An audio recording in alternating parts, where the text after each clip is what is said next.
Welcome on into WRAL Triangle and Two. Do I have some good news for you? It is NFL Draft Week. Yeah, round of applause. We finally made it. I'm Luis Fernandez. He's Mark Bergin. And today we are going to give you a special treat, kind of depending on how you look at it. We are going to go ahead and go through the NFL Draft for the Carolina Panthers. We've each mocked our compilation of, 6 draft picks that the Panthers have this year. And it's going to be a fun time. So we're breaking format a little bit. We're going to be focusing only on the Panthers.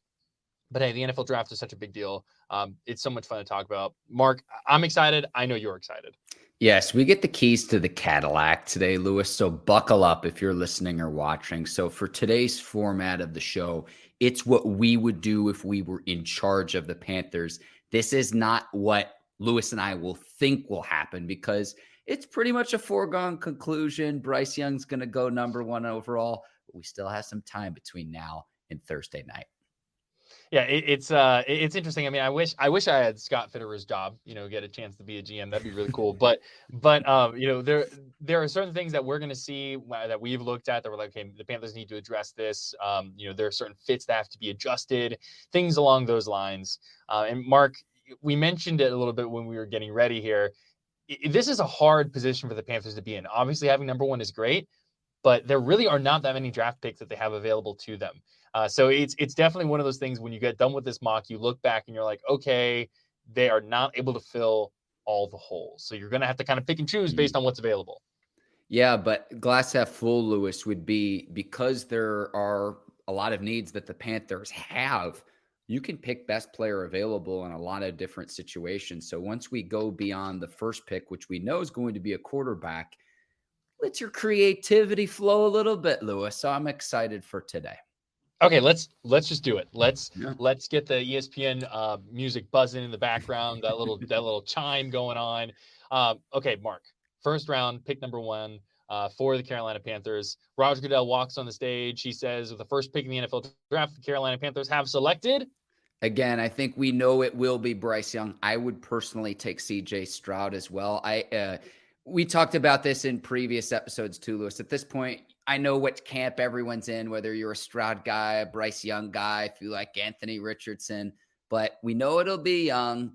I would pick Stroud, though. The size, the combination of making plays in the pocket, the strong arm strength, and the trajectory that we know of quarterbacks, that you got to have a certain size, you got to be a certain height. That's my argument against Bryce Young. It looks like Bryce Young will be the guy. There have been quarterbacks of his size and stature that have had success in the league. I think those players, the Drew Breeses, the Russell Wilsons of the world, are the exception, not the norm. Personally, I would take Stroud. I'd also consider Anthony Richardson. I don't think I would have quite the courage to do it, Lewis. But I'll say this, I think the upside on Anthony Richardson is higher than any other quarterback in this draft. I personally would take Stroud if I was in the position of Scott Fitterer with the Panthers, David Tepper, to say, hey, who are we taking number 1 overall? I would take CJ Stroud. So I'm going to go with Bryce Young. And we kind of established this in last week's episode. But I think that there's been a lot of it almost feels like slander being tossed around about CJ Stroud the past week or so. And that's, to me, when that starts happening with the top prospects, that's when I know we've had too much NFL draft coverage. That's when I know it's time everyone to take a break, because I still think CJ Stroud is very good, even if he didn't do well on his S2 test. I still think he has a lot of potential, but it's like some of these things start getting thrown out there about how he's lazy and unaccountable. And I'm like, okay, everybody, let's take a deep breath here. That's going too far. But I do think Bryce Young is going to be the guy. I think I think he has the potential to have a very high ceiling. Obviously, the body issues are a big concern. There have only been 3 other quarterbacks to be drafted since 1970 that have come in at 5'10". I did these numbers. I just recorded the story on this. That came in at 5'10" or right at 5'10", excuse me. And the only 2, one, his name has escaped me, but he was playing mostly in NFL Europe after a year or so. But the other 2 were Doug Flutie, number 1. Out Boston College. Exactly. Mm-hmm. And then Kyler Murray. So there is some potential there. I think teams are willing to take a risk on those smaller quarterbacks that may not fit the norm if they have incredible college production. And that's exactly what Bryce Young has had. Incredible college production. It's just going to be about how does he continue to shape his game around the future of the NFL? Does he get rid of the ball faster? Does he protect himself a little bit better? I think he's going to need those traits. He's going to have to learn those things in order to really take full advantage of what he can offer. But I do think he can offer a lot. And I think it's a really good pick at number 1. Lewis, what changed between now and a few weeks ago when it was looking like Stroud was the guy? What changed for you? So for me, I think it's a combination of my thought was there's no way the Panthers pick Bryce Young because of the history that we've seen with Frank Reich and the quarterbacks that have started for him. They all tend to be a little bit taller, a little bit bigger. But really, I think it was less about what CJ Stroud was not doing right and more about what Bryce Young was doing right. And I think when you go back and you look at the film and what he brings to the table, the way he handles himself in the pocket, the way he extends plays, just like the playmaking ability, it's a good combination, I think, of there's risk. There's going to be risk with any pick you take, but there's also a lot of reward. It's not quite as much risk as, say, like an Anthony Richardson, who I do think could be very successful in the right situation with the right coaching staff around him. But I just think it ultimately was Bryce Young and getting to know him more as a prospect and the way he just shot up the draft boards. Truly, he was number 1 for so much of the offseason. And, I think if the Texans were picking number 1, there would have been no question. Yeah, he's going to be the number 1 guy. But I think it's huge. I think it'll be a really good fit for the Panthers as long as they continue to build around him. But that's the first pick. I would consider Richardson too, and people might think I'm crazy, but here's another, let me add to my argument. We know the size and speed, the explosiveness, forcing defenses to play 11 on 11. I know he's very raw. Name me a skill position player or an offensive lineman in the past 2 seasons that's going to go in the first or second round out of Florida. You can't do it. That's fair. You can't do it. So look, Richardson's not going to go number 1 overall, but I'm curious to see how high he goes. Because if he goes to the right fit, the right system, the right coaching, the right personnel, I know you could say this about anyone, but he hasn't been set up for success at Florida. And I think I look at CJ Stroud and I look at all the first round receivers that they have every single year. I look at Bryce Young, where I know this past season he didn't have a ton of help at Alabama, which is a testament to him. But the year before, are you kidding me? So who's Richardson had? And everyone's like, oh, well, did you look at the tape? Did you look at the tape? Yeah, I looked at the tape. I also looked at the players that were around him. You put him against pair him with a lot better players in the NFL. I'm telling you, man, we're going to be looking back on this being like, what were we thinking with Anthony Richardson? And I'm also of the mindset, fit and franchise, the organizations and the coaching is heck of a lot more important than the individual prospect who comes in. There are only a handful of John Elway, Peyton Manning, Joe Burrow type quarterbacks, Andrew Luck, that can totally transform a franchise. One thing I'll say about Richardson, and then we'll move on to the second round here. Yes. He had he was asked to do a lot at Florida. If I remember correctly, just reading through some articles, his average depth of target was about 10 yards, which was very high. There were a lot less of those kind of intermediate throws we're going to work with. Some people argue that's because he couldn't make them, but he was consistently tasked with difficult throws, which I think is part of the reason why his accuracy, his completion percentage was lower. Okay, so that's the first run out of the way, the first round. Assuming that the Panthers do not make any kind of trades, their next pick would be in the second round, pick number 39. Mark, get us started. Who do you have? All right, so let's improve the front 7. Brian Burns needs help on the other edge. There's not an edge rusher I like here, but there's someone who could pair with Shaq Thompson. I'll take linebacker Trenton Simpson out of Clemson, a 4.4 340. So 235, 6'2", size and speed. In previous drafts, I think he would be a first-round pick. Linebacker not quite as valued in the league anymore. But look at the teams across the division. There's not a lot of strong quarterback talent. So what are you going to do if you don't have a star quarterback? You run the ball. So I think Simpson helps with the Panthers in the front 7. They're shifting to like a 3-4 defense, a defense I think that'll be more of a hybrid fit. I'll take Simpson out of Clemson at pick number 39 for the Panthers. I think there are a couple of solid linebacker prospects at the very top of this draft class, and then I think it just kind of it falls off a lot after that. And drafting linebackers is tricky. I like that spot. We're kind of in the same wavelength here with our pick in terms of focusing on the defense and trying to build up that 3-4. That kind of transition is always difficult, especially you need to get the players to make that transition in scheme. So with my second pick, pick number 39, I'm going with BJ Ojulari, the edge out of LSU. He was there still on my draft board. I think it makes a lot of sense for them.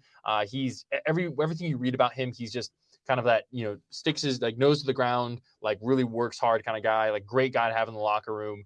He was asked to do a lot last year at LSU. He has a lot of potential, I think, to kind of grow into his frame a bit more. And he would be a great complement outside of Brian Burns. Because they do need those kind of guys who can play a little bit of that stand up or put their hand down in that 3-4. And I think, too, when you look at with everything that they could have done to trade Brian Burns this offseason, I think it's just a matter of time before they do extend him. But you always want to have that backup youth coming in that could fill in a role there. He was a little bit injured this offseason, so he didn't get as much testing as I normally would like to see. But I do think there's a lot of potential there, especially with the second round.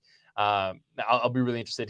I think he's 21 years old, so he's also young, can grow into that a little bit better. I like investing in athletic players who are young in the draft, especially. So we both went defense with that second pick. And so now, Lewis, you're tapping into that blood. You're tapping into that bloodline. His brother Aziz playing for the Giants as well, so he knows what to expect in the league. Not just a pass rusher either, because you look at the production: 16.5 sacks, 25 tackles for a loss in 3 seasons in Baton Rouge, Louisiana. So I like a guy that can defend the run as well as rush the passer. And I think both of our picks are very similar. It's just, what do we want to prioritize? And we're going to move some players around now that the Panthers have a little bit of a different defensive front. Let's go to the next pick, though. So third round, you went first for the second round. I'll go first for the third round. So this is where I try to address the offense again. My third round pick, which is for the Panthers, it is number 93 overall. I went with Ole Miss wide receiver Jonathan Mingo. And I think part of the reason why I decided to go with him, a combination of things. I think he's younger and he's incredibly athletic. I believe his 40 time was like about 4.46, 6'1", 218, I believe is what he weighed in. So, I mean, he is a taller guy. He's big. He can be a lot more physical. He brings a speed element to things.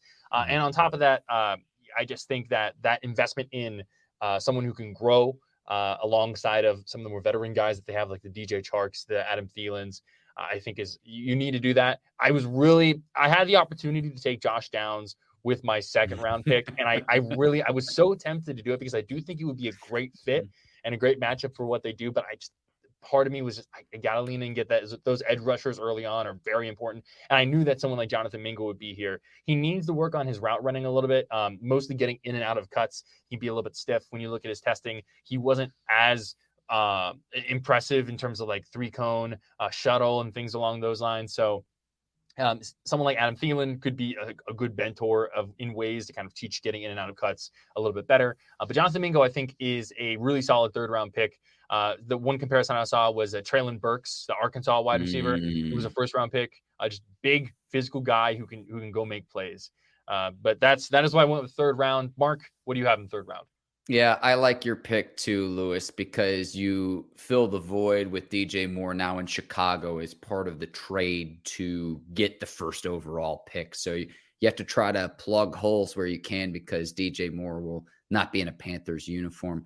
I went with cornerback Darius Rush out of South Carolina. And you say, Mark, why are you going defense? I really like J.C. Horn, but the fact of the matter is Horn has only played 16 games in the past 2 seasons. Foot fracture cost him nearly all of the 2021 season.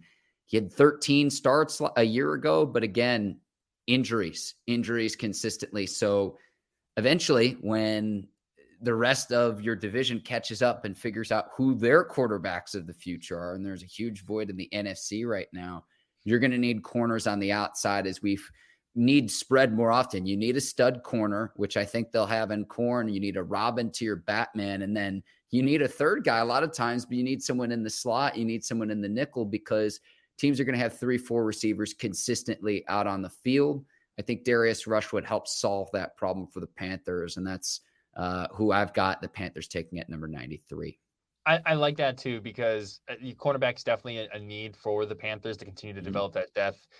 JC Horn, is incredibly great when he is healthy, but he has struggled with health. Dante Jackson, I think, is also really good, but he's coming off of a major injury. CJ Henderson's been pretty solid. So I think it's always good to add depth, especially at corner. I don't think you can ever have enough corners.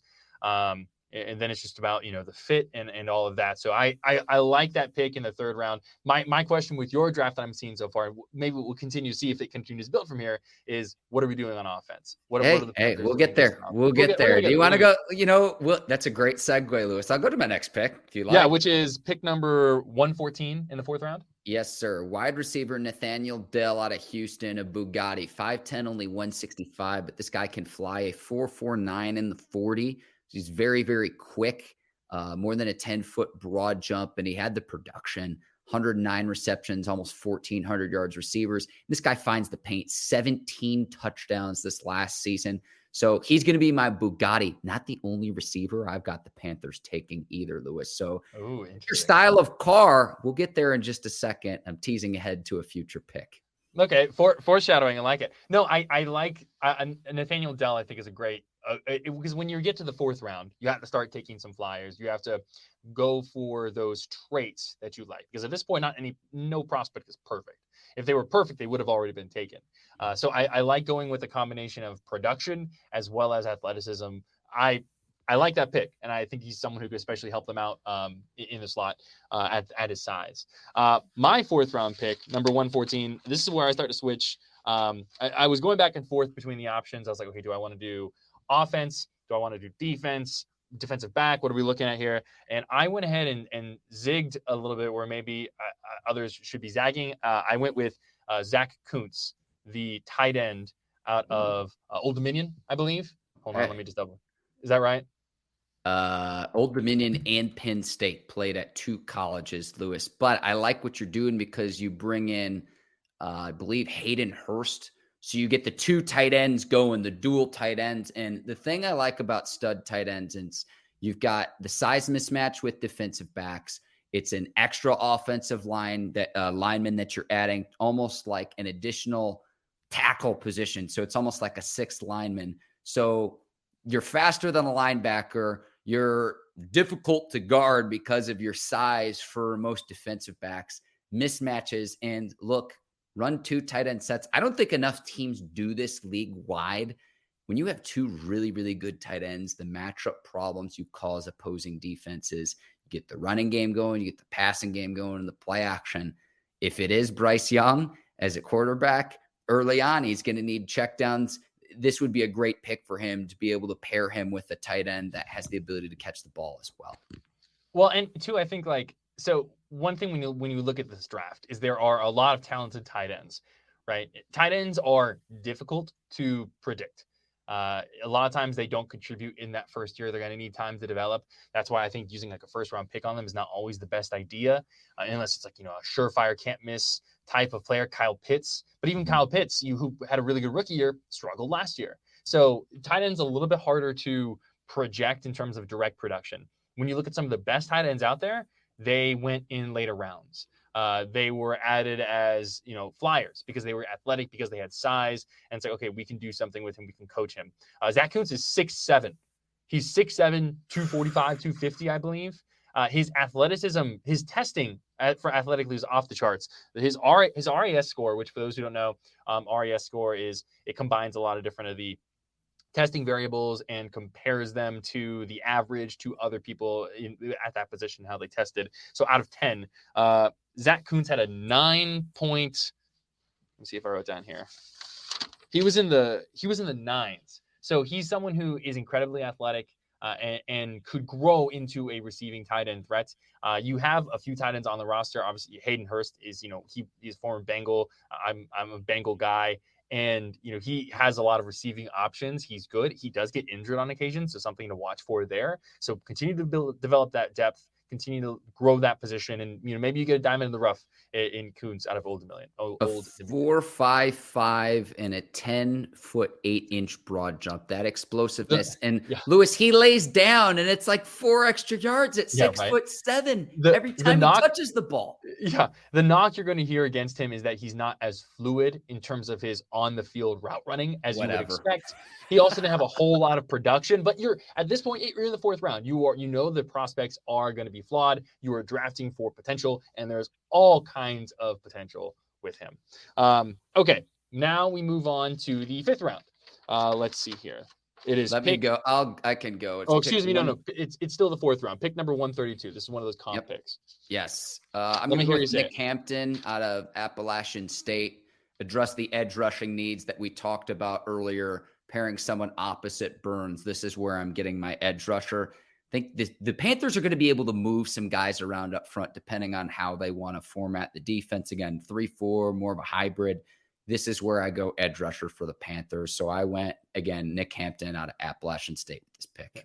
And I think these last couple of picks are where we're seeing the lack of picks really starting to impact, because you want to go out and get these depth guys. You want to try and throw some darts and see if you can hit a diamond in the rough type player, but you just don't have those. The Panthers don't have another pick past the 5th round. The 5th round is the last round that they pick in. No 6th round picks, no 7th round picks.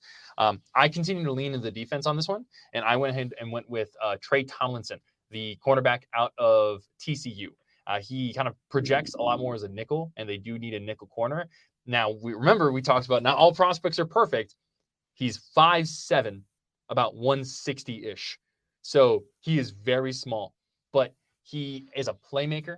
He has the ability to, get interceptions, play tight. He started consistently on the outside for the Horned Frogs. So I like the tenacity.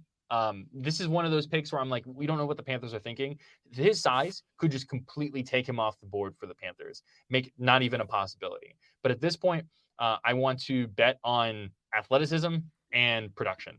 And while the size is difficult, I think Trey Tomlinson could be a really good fit should he, find his way onto the roster consistently. But there you go. Yeah, that's Trey Tomlinson. And guess who he went up against every day in practice, Lewis, at TCU? Quentin Johnson, who's like 6'3". Yeah, so if he can play up against that every day, listen, it's not about the size of the dog. It's about the fight in the dog. Underside. Listen, I'm always going to root for the little guy. So I love this pick, Lewis. Him and thank you. Him and Emmanuel Forbes is another guy at Mississippi State who weighs, I think, like 170-ish, like hoping to get to 180.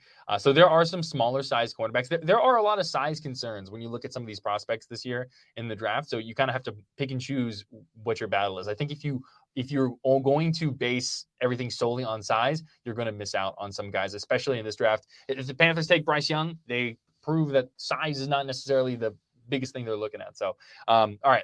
That is the 4th round. So now we move on to the 5th round. This is the final pick for the Carolina Panthers, pick number 145, assuming they don't make any kind of trades. Mark, you went first on the last one, so I'll go first on this one.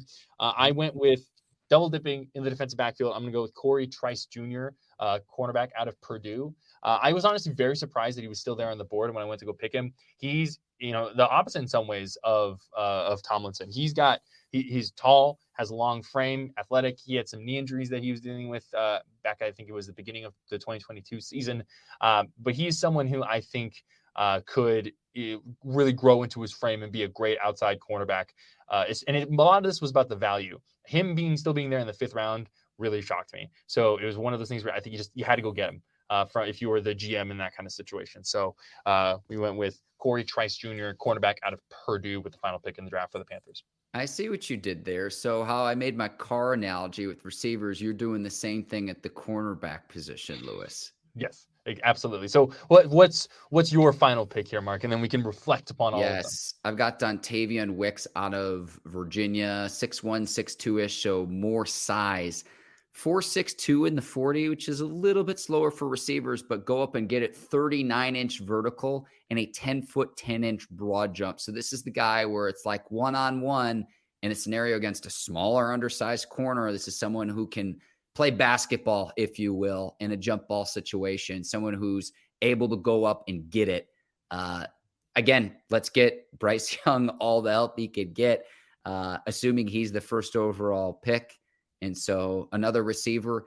To me, it's not so much, okay, we only need one guy to fill the void by DJ Moore. Get multiple players. Don't put that onus on one individual player, considering what Moore has done to this point in his NFL career. So Yeah. I'm with you too, though, Lewis. It's like I feel robbed that this podcast is almost getting cut short because the Panthers don't have a ton of picks, but that's the premium that they had to pay to get number 1 overall.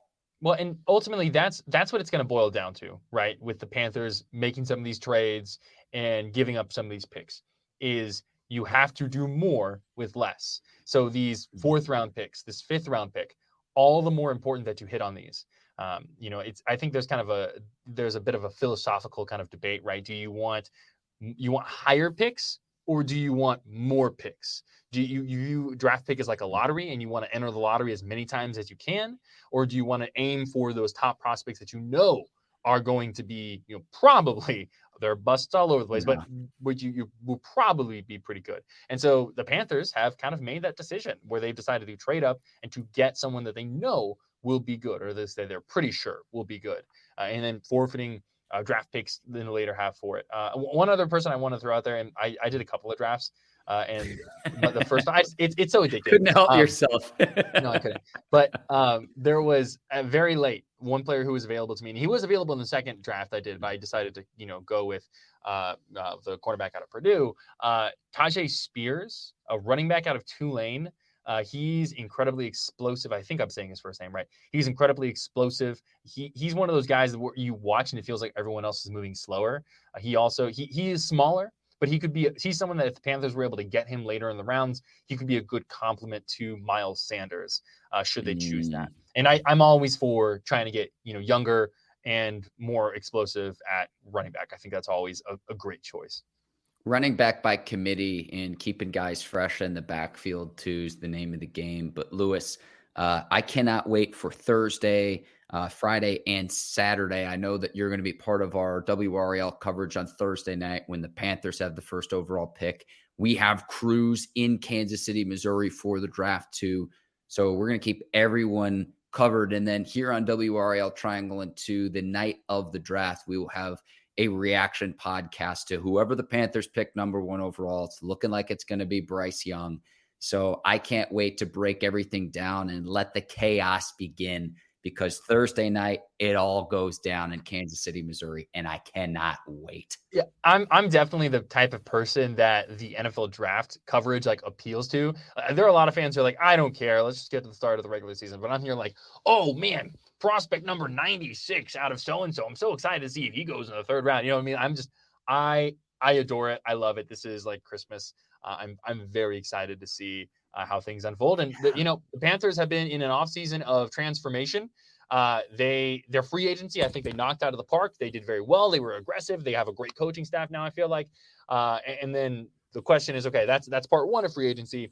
Part 2 is the draft.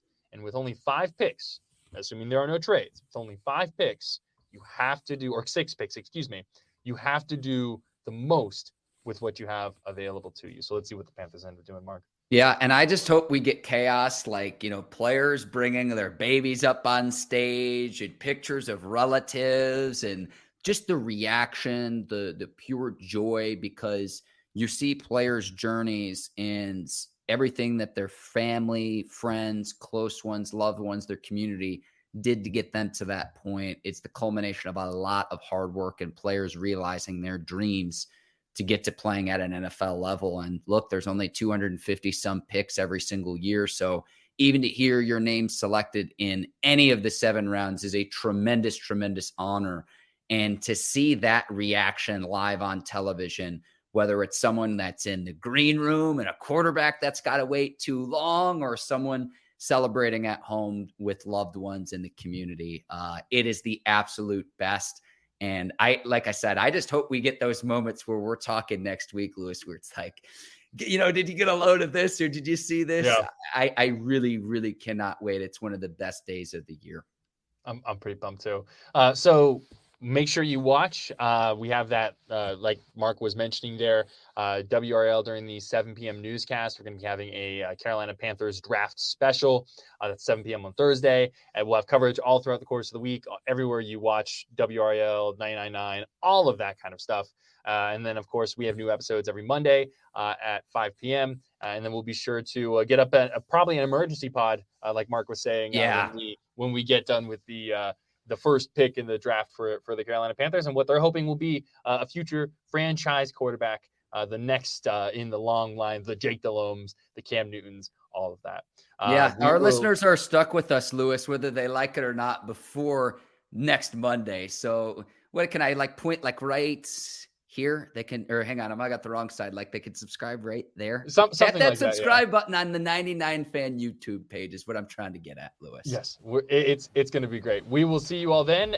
Here's hoping for a happy draft season for all of us.